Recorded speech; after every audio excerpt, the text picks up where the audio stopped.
Livro de Isaías, capítulo 29. Que aflição espera Ariel, a cidade de Davi. Ano após ano celebram suas festas. Contudo, trarei calamidade sobre vocês. Haverá muito choro e tristeza. Ariel se tornará exatamente o que significa seu nome, um altar coberto de sangue. Serei seu inimigo. Cercarei Jerusalém e atacarei seus muros. Levantarei torres de cerco e a destruirei. Então, das profundezas da terra você falará. Suas palavras virão do pó. Sua voz sussurrará do chão como um fantasma chamado da sepultura. De repente, porém, seus inimigos cruéis serão esmagados como o mais fino pó. Seus muitos agressores serão expulsos como palha ao vento. De repente, num instante, eu, o Senhor dos Exércitos, entrarei em ação com trovão, terremoto e grande estrondo, com vendaval, tempestade e fogo consumidor. Todas as nações que lutam contra Ariel desaparecerão como um sonho. Os que atacam seus muros sumirão como uma visão noturna. O faminto sonha que está comendo, mas ao acordar ainda sente fome. O sedento sonha que está bebendo, mas ao amanhecer ainda sente sede. Assim será com seus muitos inimigos, aqueles que atacam o Monte Sião. Estão espantados? Não acreditam? Continuem cegos se quiserem. Estão entorpecidos, mas não é pelo vinho. Cambaleiam, mas não é por bebida forte.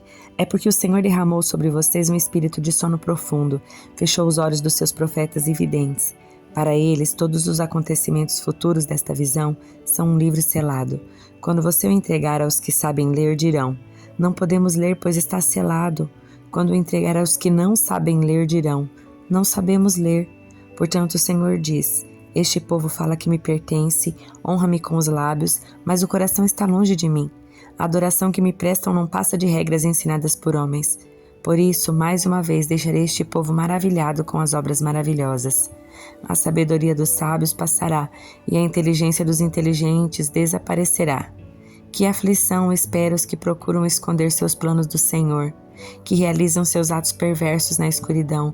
Dizem: o Senhor não nos vê, não sabe o que se passa, como são tolos. Ele é o oleiro e certamente é maior que vocês, o barro. Pode o objeto criado dizer sobre aquele que o criou: ele não me fez?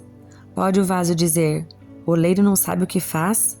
Logo, em pouco tempo, os bosques do Líbano se tornarão campo fértil e o campo fértil produzirá colheitas fartas.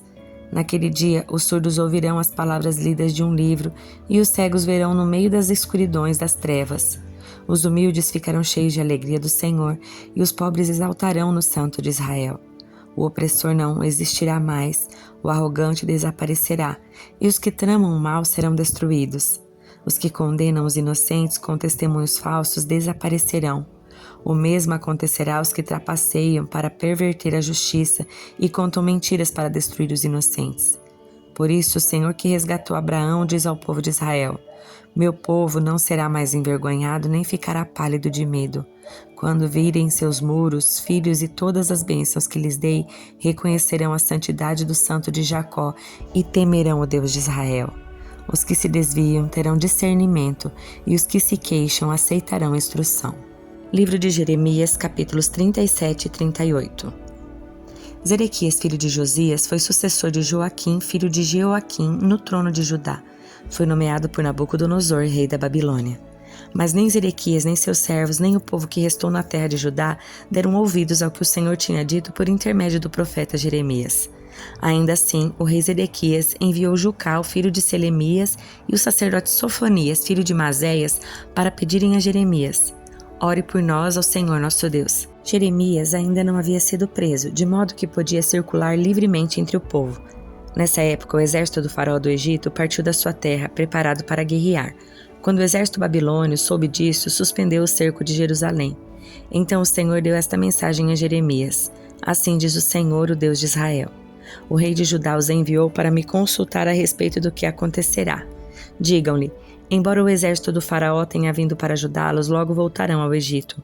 Os babilônios retornarão, conquistarão esta cidade e a queimarão de alto a baixo. Assim diz o Senhor: não se iludam, imaginando que os babilônios foram embora para sempre. Eles voltarão, ainda que vocês destruíssem todo o exército babilônico e restasse apenas um punhado de sobreviventes feridos, eles sairiam das suas tendas e queimariam esta cidade de alto a baixo. Quando o exército babilônio se retirou de Jerusalém por causa do exército do faraó que se aproximava, Jeremias resolveu sair da cidade para ir ao território de Benjamim e tomar posse da sua propriedade ali, entre seus parentes. Quando passava pelo portão de Benjamim, um guarda o prendeu e disse: "Você está desertando para o lado dos babilônios." O guarda que o prendeu foi Jerias, filho de Selemias e neto de Ananias. "Não é verdade", disse Jeremias. "Não estou desertando para o lado dos babilônios." Jerias, porém, não deu ouvidos e levou Jeremias aos oficiais. Eles ficaram furiosos com Jeremias e mandaram açoitá-lo e prendê-lo na casa do secretário Jonatas, que havia sido transformada em prisão. Jeremias foi colocado numa cela do calabouço e ali ficou por muitos dias. Mais tarde, em segredo, o rei Zedequias mandou buscar Jeremias e levá-lo ao palácio, onde lhe perguntou: "Você tem alguma mensagem do Senhor?" "Sim, tenho", disse Jeremias. "Você será entregue ao rei da Babilônia." Então Jeremias perguntou ao rei: "Que crime cometi? O que fiz contra o rei, contra seus servos ou contra o povo para ser preso? Onde estão seus profetas que lhe disseram que o rei da Babilônia não atacaria, nem o rei nem esta terra? Suplico que me ouça, ó meu senhor o rei. Não me mande de volta para o calabouço na casa do secretário Jonatas, pois morrerei naquele lugar." Então o rei Zedequias ordenou que Jeremias fosse levado ao pátio da guarda do palácio e ficasse preso ali. O rei também ordenou que Jeremias recebesse um pão fresco diariamente enquanto houvesse pão na cidade. Assim Jeremias foi colocado na prisão do palácio. Cefatias, filho de Matã, Gedalias, filho de Pazur, Jucal, filho de Semelias e Pazur, filho de Maquias, ouviram o que Jeremias dizia a todo o povo. Assim diz o Senhor: "Todos que ficarem em Jerusalém morrerão por guerra, fome ou doença, mas os que se renderem aos babilônios viverão. A recompensa deles será a vida. Eles viverão. Assim diz o Senhor: a cidade de Jerusalém certamente será entregue ao exército do rei da Babilônia, que a conquistará." Então, esses oficiais foram ver o rei e disseram: "Esse homem deve morrer. Suas palavras vão desanimar os poucos soldados que restam, bem como todo o povo. Ele não busca o bem, mas a desgraça da nação." O rei Zedequias concordou e disse: "Façam o que quiserem com ele, não posso impedi-los." Então os oficiais tiraram Jeremias da sua cela e o baixaram por meio de cordas para dentro de um poço vazio no pátio da prisão. O poço pertencia a Malquias, membro da família real. Não tinha água, mas havia uma camada de lama no fundo, e Jeremias ficou atolado nela. O etíope Ebed-Meleque, oficial importante da corte, soube que Jeremias estava no poço. Naquele momento, o rei julgava um caso junto ao portão de Benjamim. Então Ebed-Meleque saiu apressadamente do pátio para falar com ele. "Ó meu senhor o rei", disse, "estes homens fizeram muito mal em colocar o profeta Jeremias no poço. Logo ele morrerá de fome, pois não há mais pão na cidade." Então o rei disse a Ebed-Meleque: "Leve 30 homens sob suas ordens e tire Jeremias do poço antes que ele morra." Ebed-Meleque levou os homens e foi à sala do pátio debaixo da tesouraria, onde encontrou alguns pedaços de pano e roupas velhas. Levou-os até ao poço e por meio de cordas os desceu para Jeremias. Ebed-Meleque disse a Jeremias: "Coloque os pedaços de pano debaixo dos braços para que as cordas não o machuquem."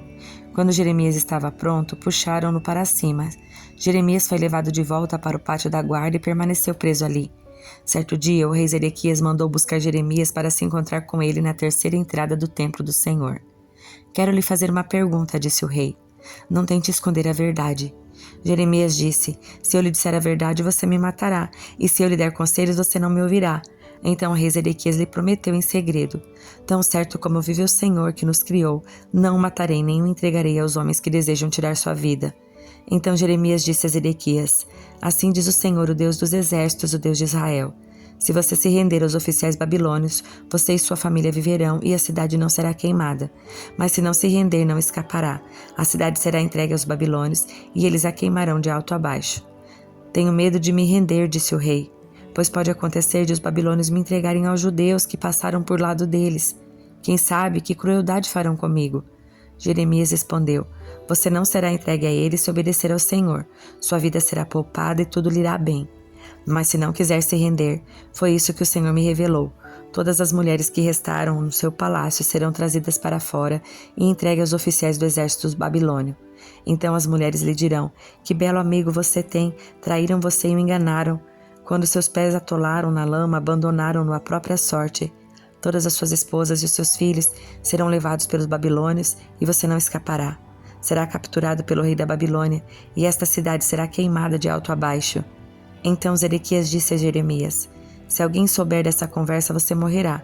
Pode ser que meus oficiais fiquem sabendo que falei com você e digam: conte-nos sobre o que o rei e você conversaram. Se não nos contar, o mataremos. Se isso acontecer, diga-lhes apenas que suplicou para não ser levado de volta ao calabouço de Jonatas, pois tem medo de morrer ali. De fato, pouco depois, os oficiais do rei foram ver Jeremias e lhe perguntaram por que o rei tinha mandado chamá-lo. Jeremias, porém, seguiu as instruções do rei, e os oficiais foram embora sem descobrir a verdade. Ninguém tinha ouvido a conversa entre Jeremias e o rei. Jeremias ficou preso no pátio da guarda até o dia em que Jerusalém foi conquistada. Salmo 119, versículos 65 a 80. Muitas coisas boas me tens feito, Senhor, como prometeste. Ensina-me bom senso e dá-me conhecimento, pois creio em teus mandamentos. Antes de me disciplinares, eu vivia desviado, agora, porém, sigo tua palavra de perto. Tu és bom e fazes somente o bem. Ensina-me os teus decretos. Os arrogantes mentem a meu respeito, mas eu obedeço às tuas ordens de todo o coração. O coração deles é tolo e insensível, mas eu tenho prazer em tua lei. O sofrimento foi bom para mim, pois me ensinou a dar atenção a teus decretos. Tua lei é mais valiosa para mim que milhares de peças de ouro e prata. Tu me fizeste, tu me formaste. Dá-me entendimento para aprender teus mandamentos, que eu seja motivo de alegria para que te temam, pois em tua palavra deposito minha esperança.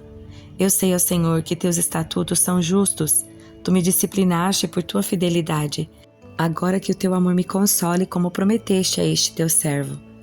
Cerca-me de tua compaixão para que eu viva, pois tenho prazer na tua lei. Sejam envergonhados os arrogantes que mentiram ao meu respeito. Eu, porém, meditarei nas tuas ordens. Unam-se a mim todos os que te temem, os que te conhecem e que conhecem os teus preceitos. Que eu seja inculpável na obediência a teus decretos, então jamais eu serei envergonhado.